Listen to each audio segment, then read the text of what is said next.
السلام عليك يا أبا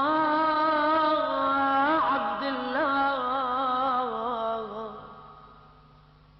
وعلى الأرواح التي حلت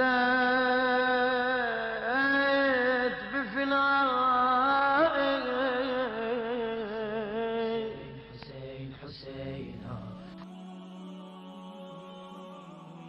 اعوذ باللہ من الشیطان الرجیم، بسم اللہ الرحمن الرحیم۔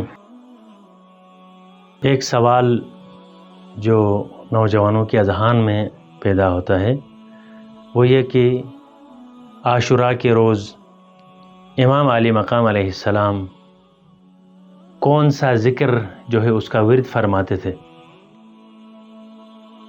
مقتل کی کتابوں میں ذکر ہوا ہے کہ امام علیہ السلام جب تک زندہ رہے اصحاب نے آپ کو میدان میں جانے کی اجازت نہیں دی۔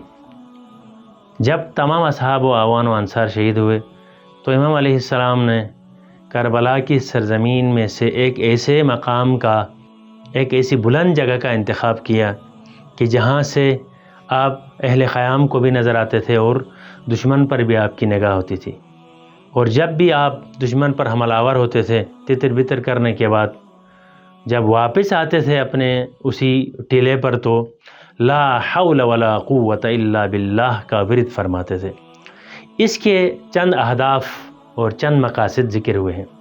پہلا ہدف رسول گرامی اسلام علیہ السلام کی یہ روایت اور حدیث کی آپ نے فرمایا کہ مومن جب مشکل میں مبتلا ہو، اس پر سختیوں کا دائرہ تنگ ہو، تو وہ لا حول ولا قوت الا باللہ العلی العظیم کا ذکر فرمائیں۔ جب ہم کربلا میں دیکھتے ہیں تو امام علیہ السلام کے خیام کا محاصرہ تھا، پانی بند تھا، عزیز و اقارب و انصار شہید ہوئے تھے، لہٰذا اس سخت مرحلے میں امام نے اس ذکر بابرکت کا ورد فرمایا۔ دوسرا ہدف جو تھا وہ یہ تھا کہ آپ اس ذکر کے ذریعے سے اہل خیام کو اپنا زندہ ہونے کا ثبوت جو ہے وہ فراہم کر رہے تھے، یعنی خبر دے رہے تھے کہ حسین اب تک زندہ ہے۔ تیسرا جو ہدف ہے وہ اس ذکر کے ذریعے سے آپ علیہ السلام دشمن پر یہ اعتراض کر رہے تھے کہ تم کیسے توحید پرست ہو، کیسے خدا پرست ہو کہ تم ایک ایسے انسان کا قتل کرنا چاہتے ہو جو توحید اور توحید کے رنگ میں ڈوبا ہوا ہے اور وہ ذکر لا حول ولا قوت الا باللہ العلی العظیم کا ورد فرما رہا ہے، اس کو قتل کرنے کی در پہ ہو۔